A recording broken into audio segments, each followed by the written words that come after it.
Hey, y'all, and welcome to our inaugural Extra Sugar. Nikki, say hey. Let the people know you're alive. I'm here. Send help. Okay, great. Perfect. Good. Yes, add in the laughter. Well, I couldn't blink twice because then they couldn't see me. So. Oh, okay. Well, I have a really weird announcement for the top, which is I have some butternut squash in the oven. And if the timer goes off, guys, I'm just going to have to say, hold please. And Nikki will thank me later for some awkward cut that she has to make. But here we are. What can I say? We're in our golden era. And when you're in your golden era, you eat squash. Is that what it is? I don't know.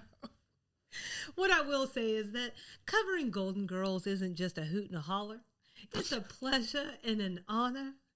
It is a golden opportunity, if you will, to discuss other things, much like in our Designing Women days. If these two sets of women, that is Designing Women and Golden Girls, have anything in common, it's that they sometimes use humor to get to the heart of topics and age-old issues and old age issues. So that's a good enough segue for me to get to today's Extra Sugar, which is all about the representation of aging women in Hollywood. Sound okay? Sounds great. It sounds like I didn't have to make this Extra Sugar, Sounds which sounds awesome. fantastic. I also think that this is the perfect way to honor the groundbreaking way that Golden Girls pulled this representation forward. And by that, I mean women who are not 25. Yeah. Mm-hmm. Okay. So it's also why through this segment, we'll mostly focus on those who are 50 plus. Some things might dip a little younger. Brace yourself, Nikki. Brace yourself. We are tiptoeing ever and ever closer to different age brackets. All I heard you say was I'm younger. So I like the way you interpret things. So this is my plan for today. We'll talk about some numbers because nothing's more fun than numbers. love them. As long as I don't have to add them. That's great. Right. And if I do, ruh-roh. But hopefully that will help frame up where things currently stand. We're going to touch on what the Golden Girls got right when it came to aging. And maybe not what they got wrong per se, but what they played into culturally that's still ongoing. And then I would love to chat about how things have or haven't changed. Okay. Nikki, along the way, just let me know if there's anything you want to pause on or go back to. I can only see your eyeballs right now. So Send help. She can only see my eyeballs. We're going to make it through this. I We're swear. going to make it. It's the first Extra Sugar. We're getting back in the saddle. It's fine. It's fine. It's so good. I want to do a little exercise, though, before I jump into the numbers. Like touching toes and whatnot. As long as we're just touching toes. I didn't know where that was going, to be honest. It's only the first Extra Sugar, Nikki. Just slow down. Let's Slow have your some roll. squash first. Okay? Squash something. Okay, can you name off the top of your head, let's say 3 TV shows about women over 50, not Golden Girls, that's cheating, here's your parameters. They should primarily focus on women characters, not men, not couples, and not ensembles, just older women. Oh boy. I also did this exercise on my own. Oh, okay. Time. I'll just tell you, it's not great. Because Hot in Cleveland doesn't count because that's an ensemble. Well, an ensemble if it's men in the ensemble. Oh, okay. So absolutely Hot in Cleveland. Hot in Cleveland, Betty White again. I don't remember how old they were in Cougar Town. Is that the name of it? Mm-hmm. Does that count? More like 30s, 40s. Oh, okay. Mm-hmm. So no. Yeah, that's what I got. But it is women. Hot in Cleveland. It's also more of an ensemble. There's like a lot of men in it too. Okay. And not that like a man can't be featured, but he should not be the focus. You know what I'm saying? Mm-hmm. Okay. Yeah, that's what I got. Okay. So I would have said Golden Girls. I just want to say that. Yeah. You know, if someone hadn't said you couldn't, that someone was me. you. I know. Well, I'm the worst. You are. It's well established.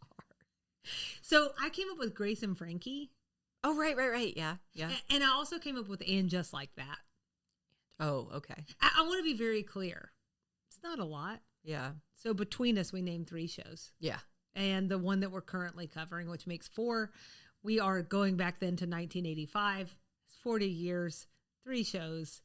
Not great.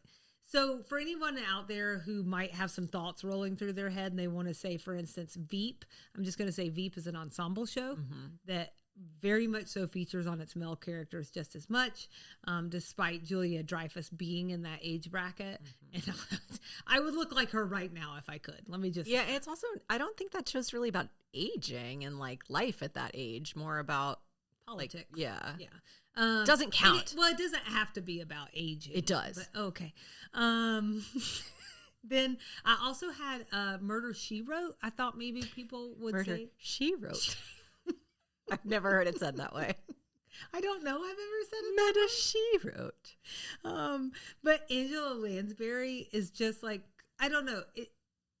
You could technically count it, but I was like thinking back to the show, and she's very much so working with different male characters on a regular basis. It's a much more compelling narrative if you don't count it. It's much more. It fits with your extra sugar better. It does. Thank you, Nikki. You're Thank welcome. you. So then I'm going to do the same exercise this time. How about 3 movies, same parameters? So it can't be couples. It can't be men and women ensembles over the age of 50. Go. Wait, 3 movies? Yes. About older okay, women. see. Yeah. I just have so many going through my head right now. I'll vamp for you. It's filtering them Vamp, out. Vamp. It's just, pulling them out of Oh, you're categorizing them. Nikki's over here I on got a nothing. whiteboard. I got nothing. Okay, so I did think of 3. Oh, wait. Okay, go ahead. Does that mean you don't have one? Wait, go It's ahead. on the tip of your tongue. Yeah, go ahead. Okay, let's see if I say it. 80 for Brady. This is 2023 That's with Jane Sally Fonda. Sally Field, Rita Moreno, and Lily Tomlin.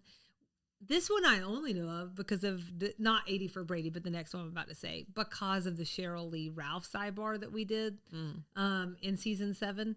So The Fabulous 4. This is a movie that she starred with alongside Bette Midler, Susan Sarandon, and Megan Mullally. And then Calendar Girls was actually the very first one I thought of. This movie's now like 22 years old, but this starred Dame Helen Mirren and Dame Julie Waters.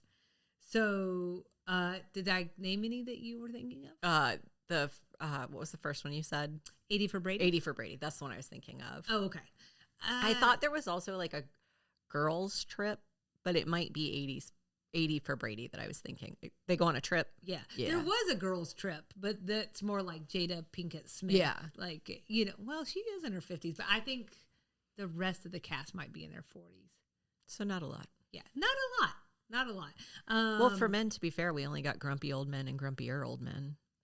Yeah, those are bangers, though. Those are great movies. Yeah. Again, some of you at home might be thinking about Something's Gotta Give, but that was really as much a Jack Nicholson movie, or you might be thinking it's complicated. Also, again, Meryl Streep. But I would argue that belongs to Alec Baldwin. I don't know why I said again Meryl Streep, because she does not feature in Something's Gotta Give. Again, first extra sugar. I'm going to ask for multiple passes, okay? Or you might be thinking The Best Exotic Marigold Hotel. Wonderful, but that's a 50-plus ensemble, so that also doesn't count. So if anyone is screaming obvious answers at me, you know where to find us. Please be kind. Thank you. Love you. And then now, let's jump into those numbers, shall we? Anyways, my whole point being there, it's not great. There's not a lot being featured all these years on. So let's start with the movies and what the numbers look like there. So in 2020, the Gina Davis Institute issued the first global study that looked at how the media portrays older adults with a special focus on women 50 plus. So that report, for the record, is called The Frail, Frumpy, and Forgotten, a report on the movie roles of women of age. Enter joke. But I'm too tired to make any actual jokes there. But that's the name of the report. The study That's a analyzed- fantastic title. It is really good. It's also how I wake up feeling a lot, just frail, frumpy, and forgotten. But that's okay. The study analyzed top grossing films of 2019 in Germany, France, here, and in the UK to better understand the prevalence of ageism and of stereotyping of older adults in the media. Some highlights. Female characters aged 50 plus made up only a quarter of characters over 50, and more than a quarter of movies featured no female characters over the age of 50. A whopping 0% of women this age were leads in movies. Now, again, this is in 2019. Doesn't mean it had never happened, but that is a slice of time. Older women in films were 4 times more likely to be portrayed as senile than older men, and they are also more frequently shown as physically unattractive and depicted in roles that emphasize their physical frailty. Only 1 in 4 films passed what's known as the ageless test, which requires that films feature at least one female character over 50 who is essential to the plot and that they are portrayed without reducing them to ageist stereotypes. So again, only 1 in 4. I tried to keep it to 50 plus, but like I said, sometimes we're going to have to drop a little lower in age. By dropping down to age 45, it reveals a similar trend. So this is the USC Annenberg Inclusion Initiative. Say that 5 times fast. This is what I'm saying.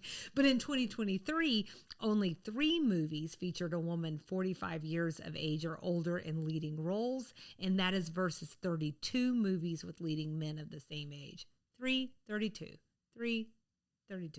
The article goes on to argue, this was actually in a Ms. Magazine article where I found this study. They go on to argue this is because there aren't enough women behind the cameras or in leadership roles generally, and so data seem to support that. According to one study from San Diego State University's Center for the Study of Women in Television and Film, in films with exclusively male directors and or writers, females made up 19% of protagonists versus 57% in films with at least one woman director and or writer. So 19% of protagonists, 57% of protagonists. Another report from the university found only 12.6% of the top grossing U.S. films in 2022 were written by women over 40. So just a little something there to show you what's going on in movies and TV. San Diego's got a lot going on. They're analyzing a lot, including in television. They have something called the Boxed In Report, and it analyzes data for women on screen and behind the scenes on broadcast and streaming.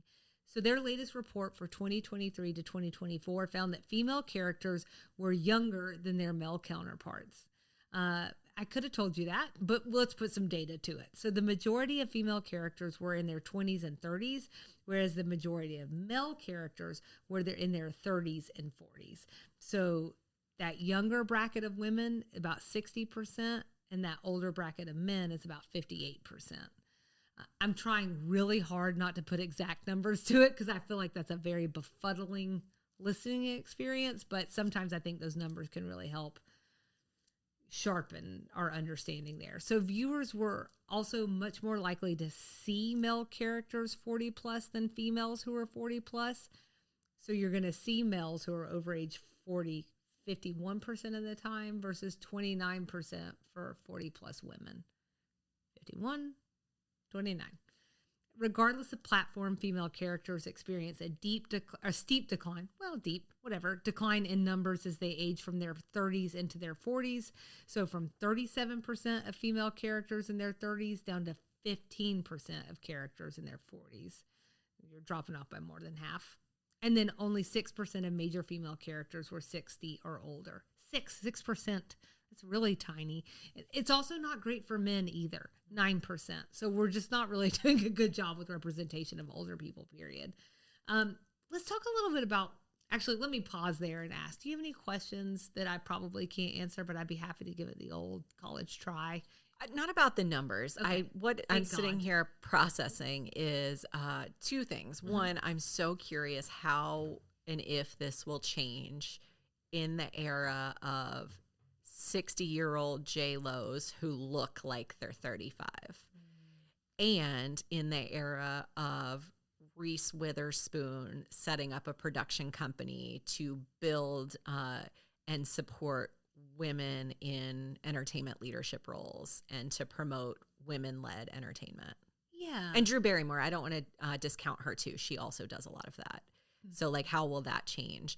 The other thing I was thinking about is we watched in the spring golf movie with Adam Sandler. Oh gosh, now that you said why Happy Gilmore. Happy too. Gilmore. The reason I'm bringing that up is because Julie Bowen did a blitz of interviews around that time, and one of the things she spoke to was, not to spoil anything, if you haven't seen Billy Madison 2, just move right along for a second, but she comes back and plays his wife, and she said they could have picked any younger woman to do that, and he came back and asked me to do it, and she said, I found that so fascinating. It splintered into this weird discussion about aging and women in Hollywood. Oh, man. It got so weird. I think the interview she was doing got uncomfortable at some point because all they wanted to talk about was her physical appearance or something. There was something to it where, like, that is not at all the point she was making. The point she was making is we tend to go and pick younger, sexier people instead of picking people who fit in the role. What, did it get weird when they said you may look better now than you even did in the mid-90s? No. Thank you. This is the thing. I'm like, women are aging so amazingly now that if the argument has always been that older women aren't sexy, I just am so curious how that changes. I agree. Won't that be interesting? Is it that? Or is it that women are stepping into their own? Yeah. And they're more like, nope. Yeah. You know, so I think it could be several things. Yeah. I think there is like a little bit of a naivety that, like, we're being very heterocentric here, but that I think that men can find attractive, but I also think it's because it's easier to maneuver in that lane than it is with a woman who really is fully knows herself. May more and more 20 and 25-year-old women know themselves, but the world hasn't really fostered or supported that. You know what I'm saying? So I think it's a fascinating thing that we're going to probably be able to see. Yeah, I think that will be very interesting to see. I do agree that people are aging differently. I don't even know really what else to say. I mean, I had a lot of thoughts just thinking about think how old Brad Pitt is right now. Yeah. Like, I know we're talking about men there, but you know, it's just like things have changed in certain ways. And so I think we'll see how that plays out. That said, the game that we just played, it hasn't changed. It hasn't shifted much, but that age of like a Reese Witherspoon, she's not quite yet to that bracket yet. So we have things to learn in the coming years, but like I said at the top, we also want to talk a little bit about what Golden Girls got right when it talked in speaking about the representation of older women on the screen.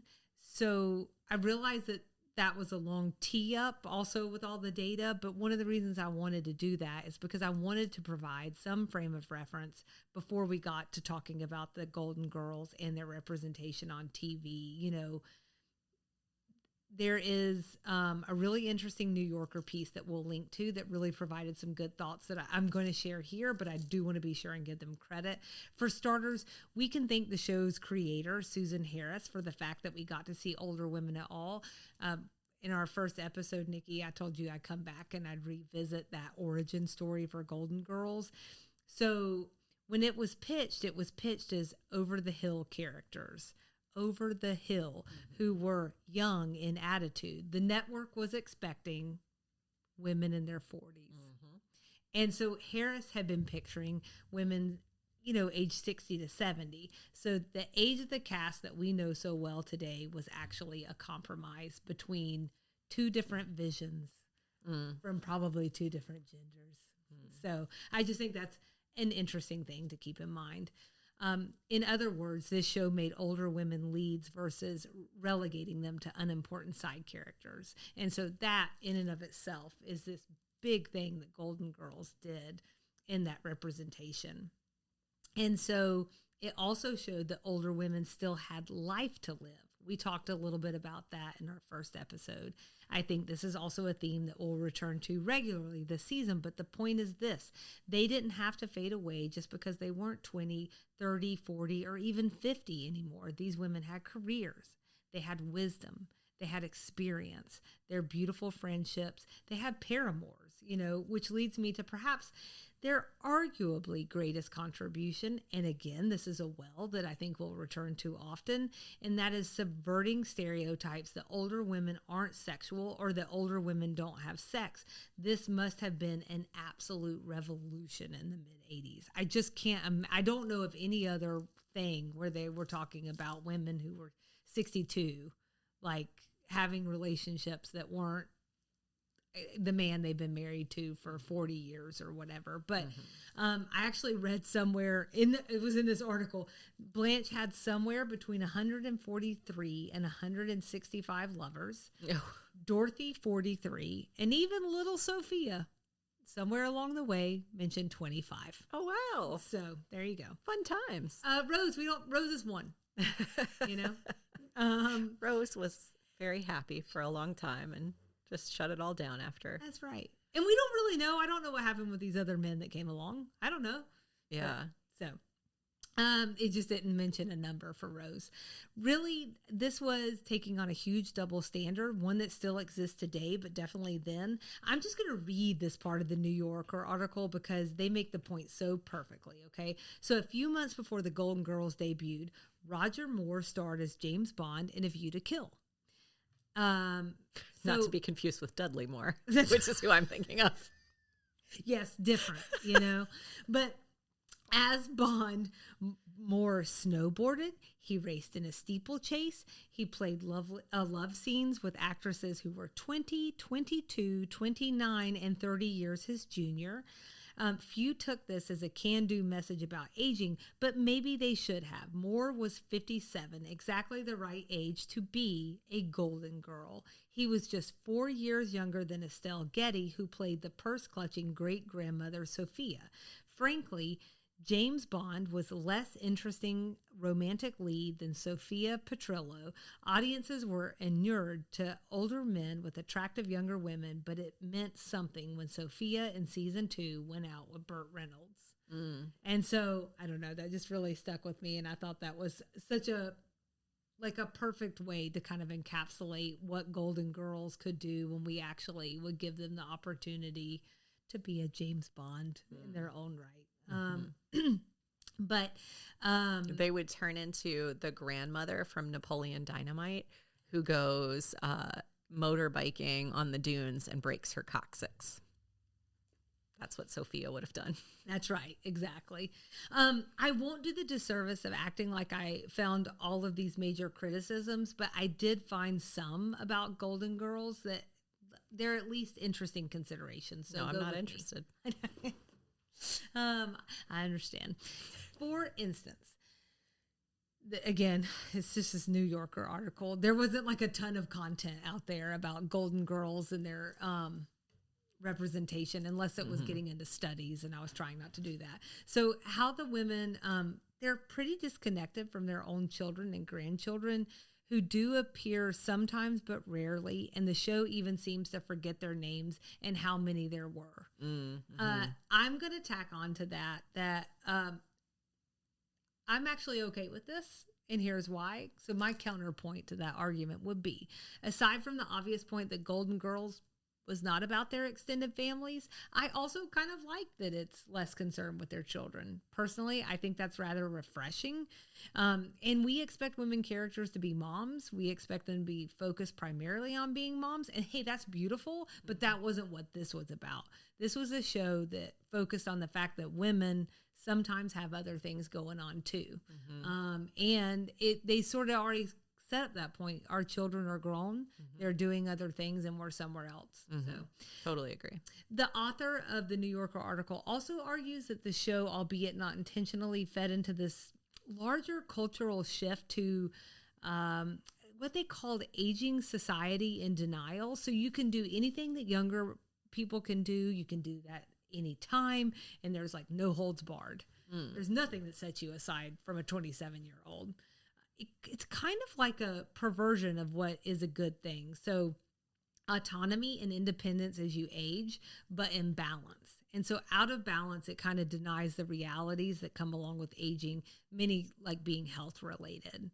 And so that maybe keeps us from collectively addressing the really harsher parts, terrible support for older Americans who require long-term assistance, people who lose everything to get this professional care, understaffed and poorly regulated nursing homes. These are all real things. And they're either kind of like pushed to the side in the narrative of Golden Girls or played as a joke. It is a sitcom, so like I do get that. Right. It also makes me wonder how an LBT would have handled an older group of women. Would we have mainly one-liners, or would we have had at least some sneaking in of some of these issues in a more like Designing Women style way? I don't have an answer to that. I have a feeling the answer could be yes, but of course we'll never really know. Does any of this land with you? Any of these, like, and again, they're not really criticisms. Yeah. It's just like, think about this. Yeah. I think we definitely don't talk about the financial piece of aging a ton in Golden Girls, though we do get, like, for instance, in the first episode, Rose's number one concern with Blanche getting married is, where are we going to live? Yes. We can't afford a house. We're going to be bag ladies. So they do touch on that a few times. This day and age, I wonder if we would have had a storyline about Medicare. We are later in the season going to get some very pointed health issue episodes where we address those health related issues that are singular to being older.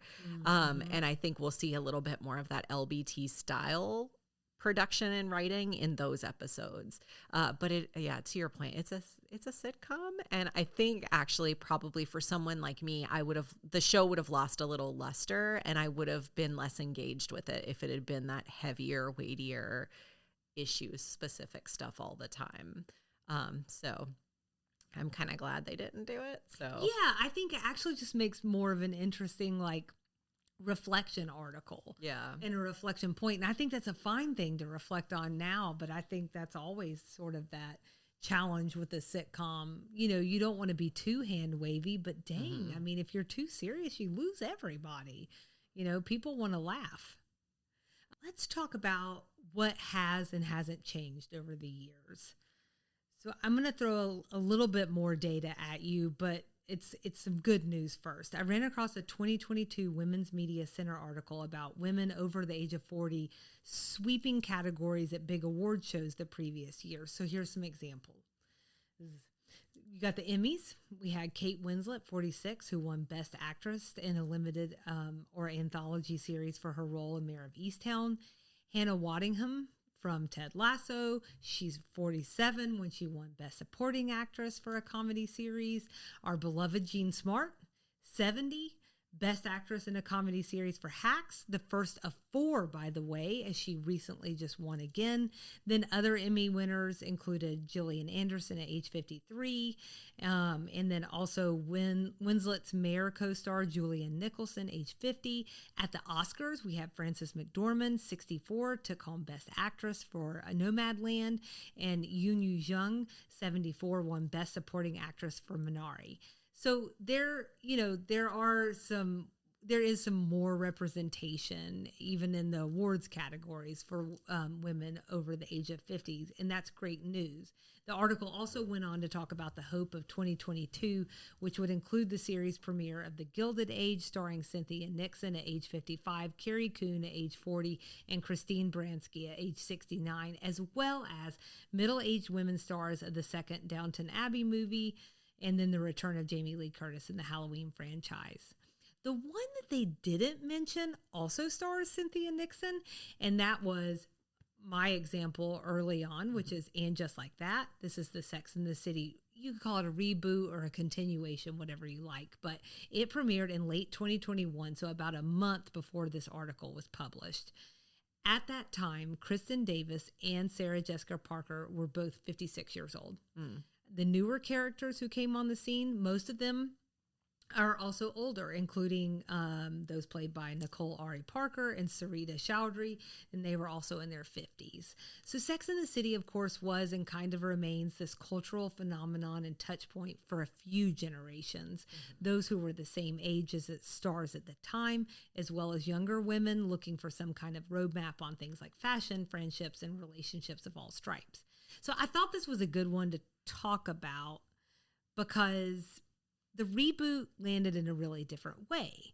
And it actually just recently ended after its third season. And it was a big deal, but the way it was a big deal was in a really different way. Most people describe watching this as their hate watch. You know, that's not really been my experience, but I do understand that that's a thing.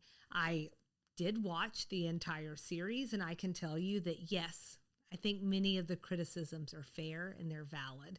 So the loss of Kim Cattrall to that foursome was catastrophic. You know, misfirings around the aim to be more inclusive this time around.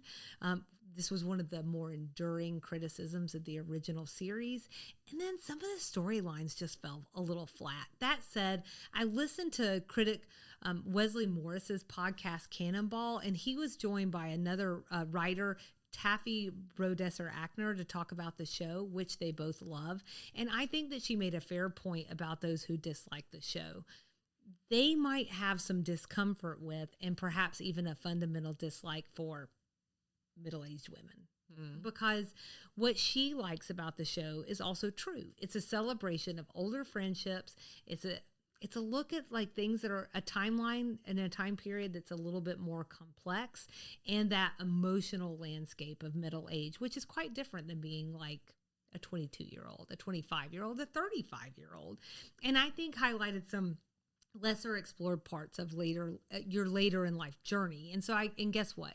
It ain't all glamorous. It's health issues and aging parents. It's weird body changes, and sometimes starting again, much like our Golden Gals, you know. It's facing the darker parts of yourself. And I think that discomfort that she mentions, this fundamental dislike for middle-aged women, is baked into the culture. But I think it's also maybe a discomfort and dislike of our own aging. Her best point, I thought, was how women identified as a Carrie or Miranda back in 1998 or 2004 or 2012. This was a real thing. They're struggling all these years later, potentially, with what that label means now.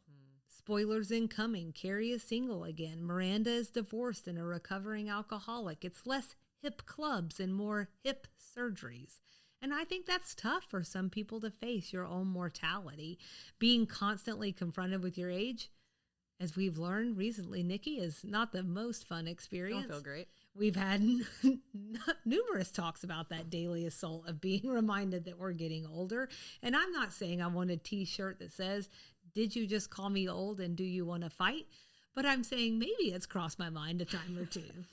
So I'll just pause right there, especially on this particular part of the conversation, and ask, is any of this resonating for you? Is there anything that you want to discuss or share? I don't think you watched in just like that, so I don't want it to be unfair. But No, but I think the thing that I'll probably spend some time with now that you've said it is, if you were a Carrie or a Miranda back for the first series, confronting that label and what it means at this stage in your life, that's fascinating to me. Yeah. And probably speaks a little bit to, you know, like I've identified with the Golden Girls forever. I've been an old lady at heart forever. So aging, I'm so curious to see how it feels as I go through it. Like, I joke about it and I laugh about it. I don't really care that I'm 40 now. I don't really care. It is a little astounding as we're talking about some of these actors and their ages to hear how old they are. Yes. And that hits me really hard. Sometimes it's just like saying like I'm 40 and that comes out of my mouth. I'm like, whew, that was weird. I can absolutely see why older women have said for so long, I don't feel X age. Because in my mind, like there's nothing 40 about me. In my mind, I'm still like just, you know, a 22-year-old girl who's calling her stepdad needing to borrow a car because I broke mine. So like I just still feel like a little girl. So yeah, I don't know. It's a mind meld. Yes. A mind meld, aging, It's really something. Funsies. I think it's going to be more like I'll notice this, like physically, and then I'll notice that, and then I'll notice this. But they're like these little things. They're not necessarily these big things. And I think one day I'm going to like look in the mirror and just be like, holy crap, that snuck up on me. For sure. The other thing you said that I find very fascinating is people just might not like middle-aged women. People are not primed to deal with a middle-aged woman. There's not even, it's like not even necessarily like all this evidence there. It's just that but it is there. The anecdotal is enough evidence. It's hard for me to be like, and here's the numbers, although I am going to share one study because I do think that's important. I want to talk about real quickly what can be done. Some of it is so easy. And I'm talking about, I can't help your hate for middle-aged women, you buttholes. But what I can do is, I do think there are some things, especially that the Gina Davis Institute report had in mind, that it's just like logical, like cast more women who are age 50 plus. It's just do like it. Sensitize people to seeing older women. Yeah. And then particularly in significant and diverse roles. Mm-hmm. And so also increase diversity, because one thing I didn't even get to is like when we are seeing older people, a lot of them are just white, so they're talking about enhance the portrayal of older characters of all backgrounds, including more diverse races and those who are LGBTQIA+, avoid stereotyping and instead commit to representing older adults who are complex and capable, avoid the cliches of physical and mental decline and all that. And then promote sexual diversity, older adults having active romantic and sexual lives. It's also kind of cool to see that because you can think back to Golden Girls and be like, well, they were doing quite a handful of those. So pretty nice. Couple handfuls. Please don't ever look at me again and say a couple handfuls, okay? To be fair, I didn't make eye contact when I said it because I knew you wouldn't appreciate that. You should, or would I? You're so repressed like that. Or would I? Couple handfuls. So I want to talk a little bit about why this matters. We've spoken about this many times before, but when we don't have enough representation of certain groups, my butternut squash is still going, Nikki. Okay. Okay. So it's been going for 10 extra minutes. So just if you start to smell a burn, tell me. Okay. We've spoken about this many times before, but when we don't have enough representation of certain groups, or instead we have like these misrepresentations when they do occur, that's a problem because that seeps from the screens to daily realities. So that's why this matters. If you haven't noticed, despite the intention of focusing on women in their 50s and older, I've had to go down and talk about women in their 40s several times. Not only do I not like that because I am now in my 40s, but also because that's where our disappearance starts. The disappearance of women, if not in their mid-30s, if not in their early 30s. We're seeing vastly fewer women, particularly in leading roles, once they hit the beginning of middle age, let alone deeper into middle age and what is considered older Americans. We don't just have issues with leading ladies on the screen. Research has shown we have trouble with ladies who lead. One UC Berkeley Haas School of Business study indicated that successful middle-aged women are penalized for being middle-aged and successful. It's a little complicated, but roll with me here for a second. So basically, over the course of human history, men have been seen as breadwinners, women as caregivers, okay? Part and parcel, these stereotypes that women should be warm and nurturing emerged, and then they live rent-free in the larger culture, in our subconscious, you name it. So when women achieve success and strength, these masculine, quote-unquote masculine qualities mean they're suddenly not seen anymore as what they're, quote, supposed to be. Because of this, they're penalized socially and economically. Here's some examples. That Berkeley paper found that in middle age, these successful women are seen as less likable and less hireable. Their performance evaluations decline, even compared to ones they received when they were younger and less experienced. And also, it's important to keep in mind that male leaders don't face these expectations or pay these penalties. The article I read brought it up too, but it's almost impossible to not think of women in politics. See Kamala Harris. See Liz Cheney. See Hillary Clinton. C. Nikki Haley. So all of these women, and arguably most, if not all women who enter politics at all, have to face down baffling commentary that men simply do not experience. The mental gymnastics alone is exhausting. Don't come off as unwarm. Don't make anyone feel threatened by how capable you are, but also don't seem too capable, because then there's the whole warm thing. But then again, can't be too vulnerable because people will think you're incapable. And round and round and round and round we go. So there's no getting around this. What happens to women is unfair. The way we're pigeonholed is unfair. The way we're held to impossible standards with fewer opportunities is unfair. The portrayal of women, and especially older women, in the media is unfair. And Hollywood is stuck in a karmic loop. Women, older or not, over and over and over again show that they bring incredible value to the table. They make bank at the box office. And yet each time they do, we too quickly forget collectively. And then we disappear them again and we return to business as usual. Then 10 years later we go, oh God, I forgot. Women, right? Women. And yet I'm so grateful for this as our extra sugar. And let me tell you why.